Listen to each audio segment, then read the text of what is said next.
तो देश के सबसे बड़े न्यूज नेटवर्क टीवी 9 पर आप देख रहे हैं देश का सबसे बड़ा न्यूज बुलेटिन न्यूज टॉप 9, जिसमें हम आपको दिखाते हैं देश दुनिया की बड़ी खबरें। लेकिन पहले बात भारत चीन टकराव की करेंगे। सीडीएस बिपिन रावत ने क्यों कहा युद्ध के लिए तैयार हैं हम। रूस में आज क्या बड़ा होने वाला है। रूस के हथियार से एलएसी पर होगा करारा वार।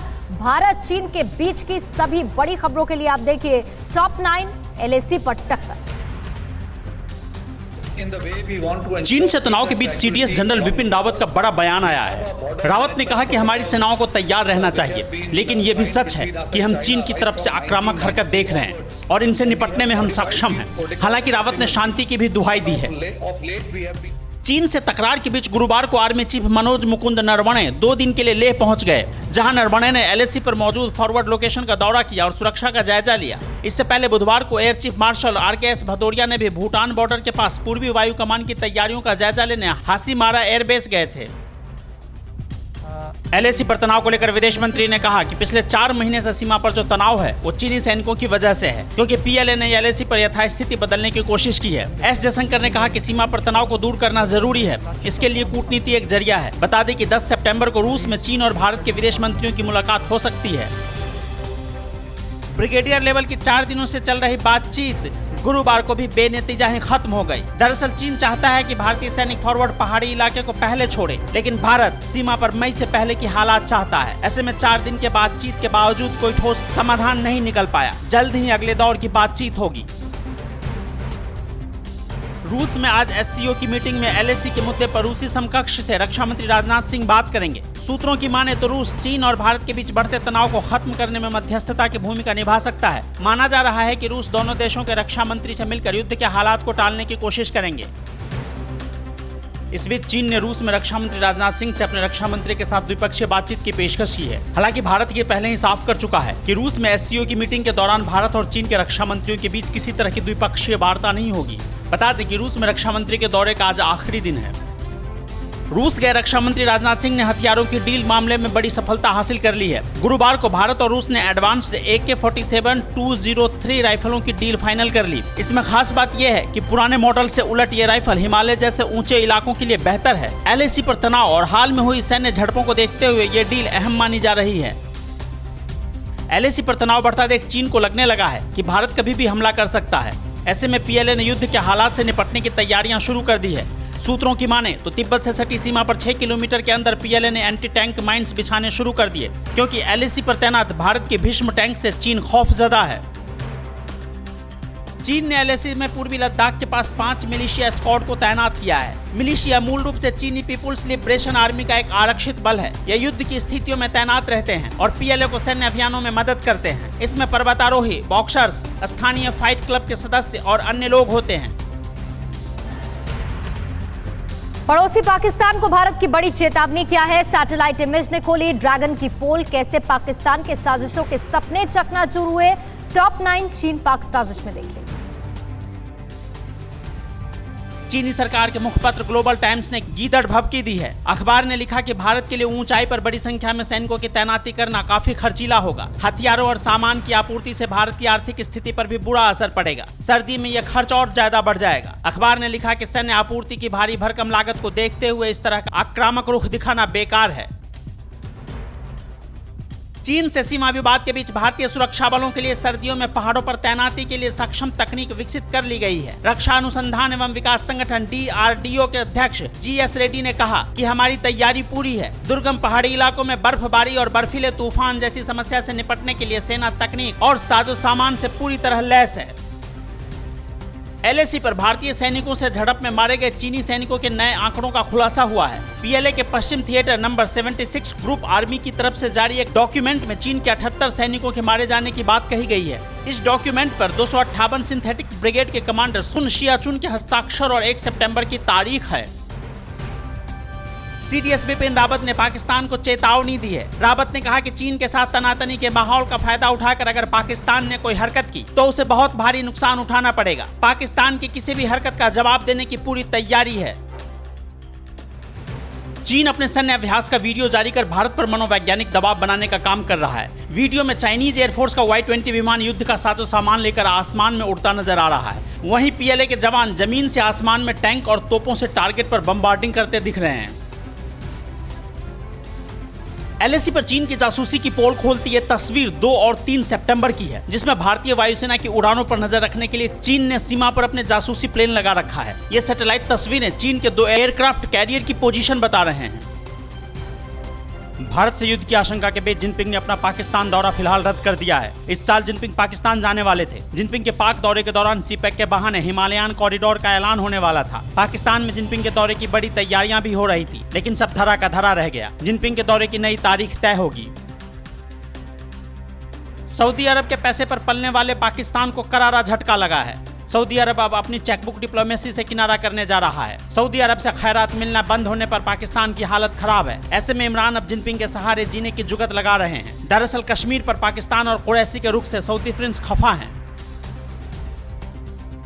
इतना ही नहीं, सऊदी के बाद रूस ने भी पाकिस्तान को बीच मझधार में छोड़ने का फैसला किया है। राजनाथ सिंह के आग्रह को स्वीकार करते हुए गुरुवार को रूस के रक्षा मंत्री ने कहा कि रूस अब पाकिस्तान को हथियारों की सप्लाई नहीं करेगा। भारत के हित में लिए गए रूस के इस फैसले से इमरान की नींद उड़ी हुई है। चीन के साथ तनाव के बीच में बंगाल की खाड़ी में भारत और रूस की सेना संयुक्त अभ्यास में ताकत दिखाएगी।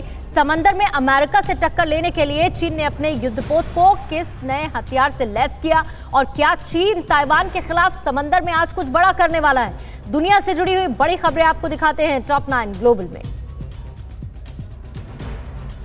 दुनिया भर में कोरोना संकट और चीन के साथ तनाव के बीच आज ब्रिक्स देशों की बैठक होगी। वीडियो कॉन्फ्रेंसिंग के जरिए होने वाली बैठक में चीन के विदेश मंत्री भी शामिल होंगे। ब्रिक्स में चीन के अलावा ब्राजील, रूस, भारत और दक्षिण अफ्रीका भी सदस्य हैं। बैठक की मेजबानी रूस के विदेश मंत्री करेंगे। चीन के साथ भारत और दुनिया की महाशक्ति अमेरिका के साथ बढ़ते तनाव के बीच आज और कल बंगाल की खाड़ी में भारत और रूस की सेना संयुक्त सैन्य अभ्यास करेगी। इस युद्धाभ्यास के दौरान जमीन और हवा में लक्ष्य को भेदने की अपनी ताकत आजमाया जाएगा। चीनी नौसेना की गतिविधियों को देखते हुए भारतीय नौसेना ने भी हिंद महासागर में अपनी उपस्थिति दर्ज करानी शुरू कर दी है। चाइनीज रक्षा विभाग की एक रिपोर्ट के मुताबिक चीन अपने नए क्रूजर पर एंटीशिप बैलिस्टिक मिसाइल लगा सकती है। अपनी भारी मारक क्षमता के कारण यह हथियार एयरक्राफ्ट करियर किलर है। यह पहली बार होगा जब किसी नौसेना ने युद्धपोत पर इस तरह के हथियारों को रखा है। ऐसे में चीनी नौसेना के क्रूजर दुनिया के सबसे भारी हथियारबंद लड़ाकू विमान होंगे। ताइवान के नजदीक समंदर में चीन आज कुछ बड़ा करने वाला है। पिछले हफ्ते शुक्रवार को चीन ने कहा था कि 4 सितंबर तक उत्तरी येलो सी में ताइवान के नजदीक PLA एक बड़ा सैन्य अभियान करने वाला है। इस चेतावनी की आखिरी तारीख आज है।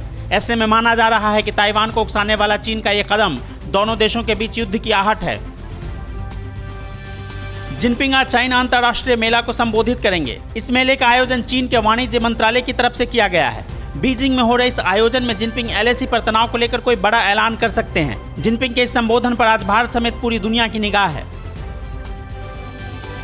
LAC पर तनाव को दूर करने में अमेरिकी हस्तक्षेप की पेशकश के बीच चीन ने कहा है कि दोनों देश सीमा विवाद को सुलझा सकते हैं। चीन ने कहा कि भारत से जारी विवाद को खत्म करने के लिए अमेरिका की जरूरत नहीं है। बीजिंग और दिल्ली में विवादों को हल करने की क्षमता है। इससे पहले ट्रंप ने मध्यस्थता की पेशकश की थी। मशहूर हॉलीवुड अभिनेता जैकी चैन के बीजिंग में 2 अपार्टमेंट को जबरदस्ती नीलाम करवाया जा रहा है। कहा जा रहा है कि अपार्टमेंट के मालिकाना हक को लेकर एक विवाद के बाद स्थानीय कोर्ट ने नीलाम करने का आदेश दिया है। हांगकांग के मुद्दे पर जैकी चैन से चीनी सरकार ने समर्थन हासिल किया था, लेकिन अब चीन ने जैकी चैन से मुंह फेर लिया है। अफगानिस्तान में तालिबान और सरकार के बीच चल रहे शांति प्रक्रिया को धक्का लग सकता है। दरअसल शांति समझौते के तहत रिहा किए गए कुछ तालिबानी आतंकियों ने जिहाद जारी रखने का ऐलान किया है। एक गुप्त रिपोर्ट के मुताबिक बड़ी संख्या में आतंकियों ने अमेरिका समर्थित अफगान सरकार के खिलाफ लड़ाई जारी रखने की बात कही। ऐसे में माना जा रहा है कि आने वाले दिनों में यहाँ हालात और खराब होंगे। पाकिस्तान के कराची में सेल के ऑयल टर्मिनल की सप्लाई लाइन में आग लग गई। आग लगने से 2 कर्मचारियों की मौत हो गई। आग बुझाने के लिए घंटों तक फायर ब्रिगेड की कई गाड़ियां लगी रही। आग लगने की वजह से पाकिस्तान के दूसरे हिस्सों में पेट्रो ऑयल की सप्लाई को फिलहाल रोक दिया गया है। प्रधानमंत्री मोदी ने दुनिया को चीन से सावधान रहने के लिए क्यों कहा? क्या है 1000 साल वाला राम मंदिर का प्लान? नीट JEE को लेकर सुप्रीम कोर्ट का बड़ा फैसला आज और कहां पर डेप्यूटी CM के रिश्तेदार को बदमाशों ने लूटा। देश की सभी बड़ी खबरों के लिए देखिए टॉप 9 राष्ट्र। कोरोना महामारी को लेकर पीएम मोदी ने चीन पर निशाना साधते हुए कहा कि कोरोना महामारी से साबित हो गया है कि ग्लोबल सप्लाई चेन लागत पर नहीं बल्कि भरोसे पर आधारित होनी चाहिए। पीएम मोदी ने USISPF की तीसरी सालाना बैठक को संबोधित करते हुए विश्व को चीन से आगाह किया कि उसने संकट के समय प्रभावित देशों को कोरोना से बचाव के लिए घटिया सामानों की सप्लाई की। 14 सितंबर से शुरू हो रहे संसद के मॉनसून सत्र में अब प्रश्नकाल भी रहेगा। प्रश्नकाल सिर्फ आधे घंटे का होगा और सिर्फ अतारांकित सवाल को ही लिया जाएगा। अतारांकित सवाल का मौखिक जवाब न देकर लिखित जवाब दिया जाता है। इससे पहले दैनिक कार्यवाही में प्रश्नकाल शामिल नहीं था, जिस पर विपक्ष ने सरकार पर लोकतंत्र का गला घोटने का आरोप लगाया था। नीट जेईई की परीक्षा टालने की मांग को लेकर सुप्रीम कोर्ट आज पुनर्विचार याचिका पर सुनवाई करेगा। 6 गैर बीजेपी शासित राज्यों के मंत्रियों ने पुनर्विचार याचिका दाखिल की है। 8 राज्यों के शिक्षा मंत्रियों ने सुप्रीम कोर्ट से 17 अगस्त को दिए फैसले पर पुनर्विचार करने को कहा है, जिसमें नीट जेईई परीक्षा टालने से मना कर दिया था। अयोध्या विकास प्राधिकरण ने राम मंदिर का नक्शा श्री राम जन्मभूमि ट्रस्ट को सौंप दिया है। ट्रस्ट के महासचिव चंपत राय ने बताया कि राम मंदिर की आयु 1000 साल तक करने के लिए 1200 पिलर जमीन के 100 फीट अंदर तक जाएंगे। राम मंदिर में इस्तेमाल होने वाली सामग्री IIT चेन्नई की देखरेख में तय होगी। लखनऊ में सुरक्षा का आलम यह है कि डिप्टी सीएम के रिश्तेदार से भी बदमाश मोबाइल छीनकर फरार हो गए। डिप्टी सीएम दिनेश शर्मा के रिश्तेदार नेवी अधिकारी योगेंद्र शर्मा से बाइक सवार बदमाशों ने कठौता झील इलाके से मोबाइल छीन लिया। पुलिस ने योगेंद्र शर्मा की शिकायत पर बदमाशों के खिलाफ केस दर्ज करके तलाश शुरू कर दी है। सिखों के तीर्थ स्थल हेमकुंड साहिब के कपाट आज से श्रद्धालुओं के लिए खुल जाएंगे। कपाट खोलने के लिए गुरुद्वारा प्रबंधक कमेटी ने पंच प्यारों के साथ श्रद्धालुओं के पहले जत्थे को कल ही हेमकुंड साहिब के लिए रवाना कर दिया था। कोरोना महामारी की वजह से हर दिन सिर्फ 100 श्रद्धालु ही हेमकुंड साहिब जा सकेंगे। देश में बीते 24 घंटे में रिकॉर्ड 84,156 कोरोना के नए मामले सामने आए हैं, जो पूरी दुनिया में एक दिन में सबसे ज्यादा नए केस हैं। अगले 2 से 3 दिन में ब्राजील से ज्यादा केस भारत में होंगे। पिछले एक दिन में करीब 1100 लोगों की मौत हो गई। 39,33,000 में से करीब 8.5 लाख एक्टिव केस हैं। राहत की बात यह है कि भारत में 10 लाख की आबादी पर मौत का आंकड़ा दुनिया में सबसे कम है। नेपाल में कानून व्यवस्था पूरी तरह से बिगड़ गया है। उसकी वानगी देखने को मिली ललितपुर में, जहां पब्लिक ने पुलिस को दौड़ा कर पीटा। मच्छेंद्र नाथ का रथ खींचने के दौरान पुलिस और पब्लिक में जमकर पथराव हुआ। पुलिस ने भीड़ को हटाने के लिए आंसू गैस के गोले दागे, लेकिन तब तक भीड़ ने पुलिस की सैकड़ों गाड़ियां क्षतिग्रस्त कर दी थीं। भारत ने नेपाल से रक्सौल काठमांडू रेल लाइन के सर्वे के लिए परमिशन मांगी है। भारत और नेपाल के बीच इस रेल लाइन के लिए काठमांडू में हुए चौथे बिम्स्टेक समिट के दौरान समझौता हुआ था। इस रेल लाइन की लंबाई 136 किलोमीटर है, जिसमें 42 किलोमीटर रेल ट्रैक टनल से होकर गुजरेगा।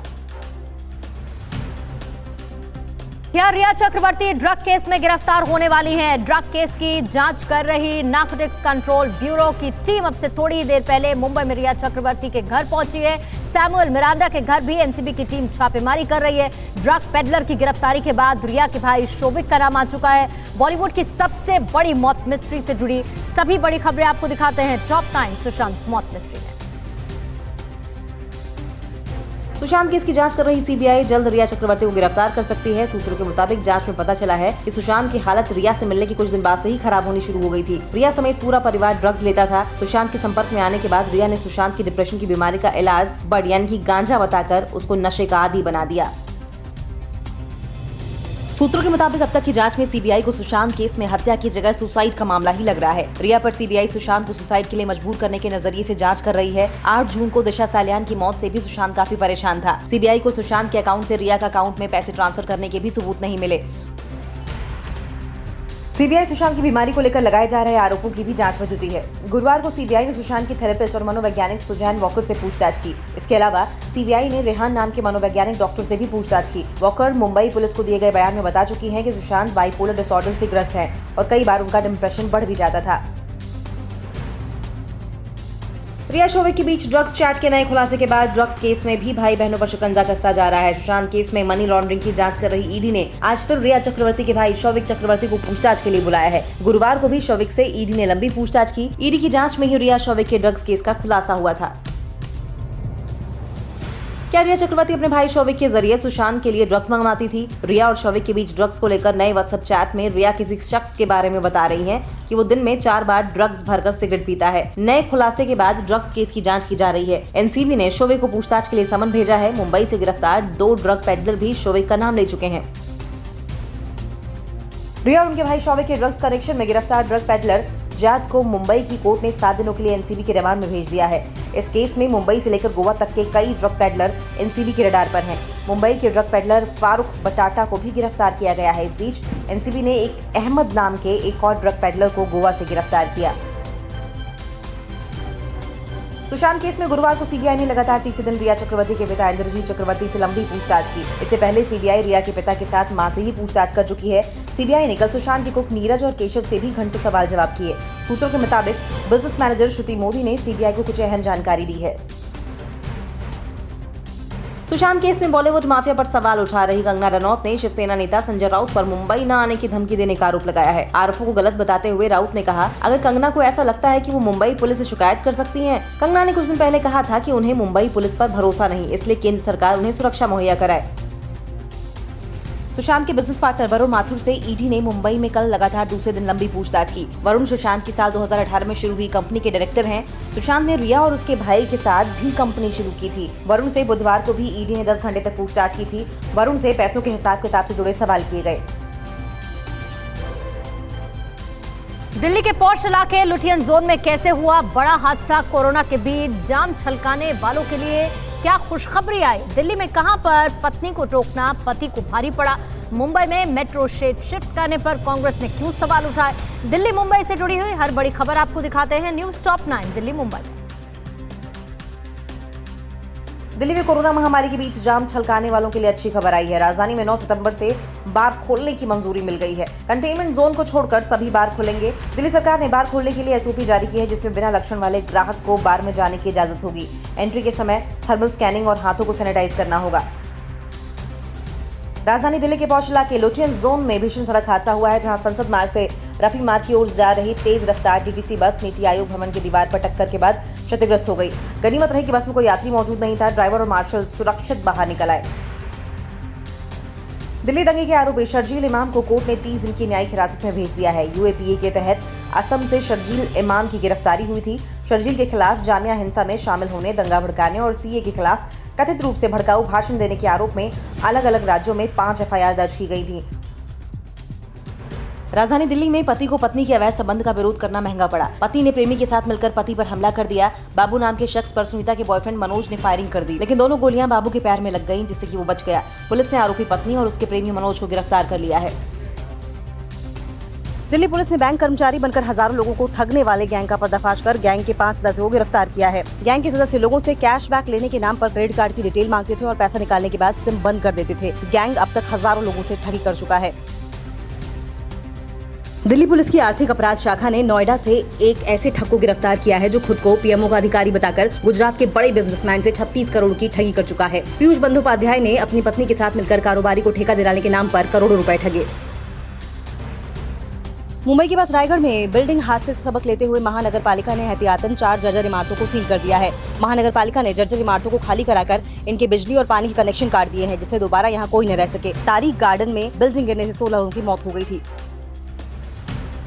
मुंबई में पिछले 24 घंटे में कोरोना के 1622 नए केस सामने आए हैं, जिसमें 37 लोगों की मौत हुई है। इनको मिलाकर कोरोना मरीजों की संख्या 1.5 लाख के पार पहुंच गई है, जिसमें 21,000 से ज्यादा एक्टिव केस हैं। मुंबई में कोरोना वायरस से अब तक 7,764 लोगों की मौत हो चुकी है। महाराष्ट्र में गठबंधन सरकार में सब कुछ ठीक नहीं चल रहा। कांग्रेस नेता संजय निरुपम ने मेट्रो कार शेड को शिफ्ट करने पर सवाल उठाए हैं। निरुपम ने कहा कि शहर के बीच में जंगल और जंगल के बीच में मेट्रो, ये कैसा विकास मॉडल है। उधर सरकार ने आरके कॉलोनी के 600 एकड़ इलाके को संरक्षित जंगल घोषित किया है। कितने राज्यों में तेज रफ्तार ने ढाया कहर? अमृतसर में गुंडों ने सरेराह तांडव मचाया। आंध्र प्रदेश में प्लाईवुड फैक्ट्री में भीषण धमाका और दिल्ली से सटे किस मशहूर ढाबे में पराठे बनाने वाले निकले कोरोना पॉजिटिव। कहा, वन मंत्री के चरणों में नतमस्तक हुई खाकी वर्दी। राज्यों की सभी बड़ी खबरें टॉप 9 अन्य राज्य में देखिए। मध्य प्रदेश के बुरहानपुर में एक बाइक पर जा रहे 3 युवक को तेज रफ्तार कार ने टक्कर मार दी। टू टर्न पॉइंट से बाइक सवार रोड की दूसरी तरफ जाने की कोशिश कर रहा था, लेकिन खतरनाक स्पीड में आ रही कार बाइक सवारों को उड़ाते हुए फरार हो गई। इस हादसे में युवक बुरी तरह से घायल हो गए हैं, जिन्हें अस्पताल में भर्ती कराया गया है। यूपी के कानपुर में बड़ा चौराहा के पास शहर के सबसे बड़े मॉल जेड स्क्वायर के एक हिस्से में बीती रात आग लग गई। आग लगने की सूचना मिलते ही फायर ब्रिगेड की कई गाड़ियां मौके पर पहुंचकर आग बुझाने में लग गई। करीब 2 घंटे की मशक्कत के बाद आग पर काबू पाया गया। आग में लाखों का सामान जलकर खाक हो गया है। आग लगने की वजह का फिलहाल पता नहीं चल पाया। पश्चिम बंगाल के मिदनापुर में भीषण सड़क हादसे के बाद डंपर में आग लग गई। डंपर की टक्कर से एक बाइक सवार की मौत हो गई, जबकि दूसरा गंभीर रूप से घायल हो गया। घटना की जानकारी मिलते ही फायर ब्रिगेड की गाड़ी ने मौके पर पहुंचकर डंपर में लगी आग को बुझाया। इस हादसे की वजह से घंटों तक ट्रैफिक जाम रहा। पंजाब के अमृतसर के तरन तारण रोड पर एक जिम में गुंडों ने जमकर उत्पात मचाया। हथियारों के साथ जिम में गुंडों ने तोड़फोड़ की और जिम मालिक की पिटाई की। पूरी वारदात सीसीटीवी में कैद हो गई है। जिम मालिक के साथ जिम करने वाले कुछ युवकों की बहस के बाद युवक ने अपने साथियों को बुलाकर तोड़फोड़ और मारपीट की। आंध्र प्रदेश के गन्नावरम इलाके के प्लाईवुड की फैक्ट्री में अचानक जबरदस्त धमाका हो गया। इस धमाके में फैक्ट्री में ड्रम्स खरीदने आए पिता पुत्र की मौत हो गई। धमाके में फैक्ट्री के छत का हिस्सा उड़ गया। धमाका इतना बड़ा था कि पिता पुत्र हवा में 50 फीट ऊंचाई में उड़कर नीचे गिरे। धमाका कैसे और क्यों हुआ, इसकी जांच की जा रही है। हरियाणा के सोनीपत के मूर्थल के मशहूर सुखदेव ढाबा पर कोरोना का विस्फोट हुआ है। ढाबे पर काम करने वाले 65 कर्मचारी कोरोना पॉजिटिव पाए गए। इसके बाद उन लोगों की चिंता बढ़ गई है जो यहां पिछले कुछ दिनों में खाना खाने आए थे। एहतियात के तौर पर ढाबे को 2 दिन के लिए बंद कर दिया गया है और उसे सैनिटाइज किया जा रहा है। लखनऊ के आशियाना इलाके में पारिवारिक कलह में अभिषेक नाम के शख्स ने खुद को आग लगाकर खुदकुशी कर ली। आग की चपेट में आए घर में रखे फ्रिज में बड़ा धमाका हो गया। अभिषेक ने अपने सुसाइड नोट में अपने परिवार के साथ ससुराल पक्ष को जिम्मेदार बताया। कुछ दिन पहले उसकी पत्नी की भी मौत हो गई थी, जिसके बाद अभिषेक को संपत्ति से बेदखल कर दिया गया था।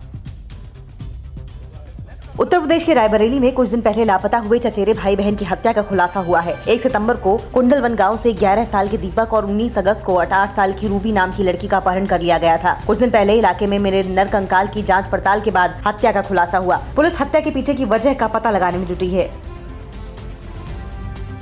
मध्य प्रदेश के कटनी के बरही क्षेत्र के थाना प्रभारी शंकर सिंह ने वर्दी में वन मंत्री विजय शाह के पैर छुए। मंत्री विजय शाह कटनी के विजय राघवगढ़ विधानसभा के दौरे पर थे। जैसे ही मंत्री कार से उतरे, थाना प्रभारी शंकर सिंह ने विजय शाह के पैर छूकर आशीर्वाद लिया। थाना प्रभारी का पैर छूते हुए वीडियो सोशल मीडिया पर वायरल हो रहा है। परवाह देश की, सोमवार से शुक्रवार रात 10 बजे TV9 भारतवर्ष पर।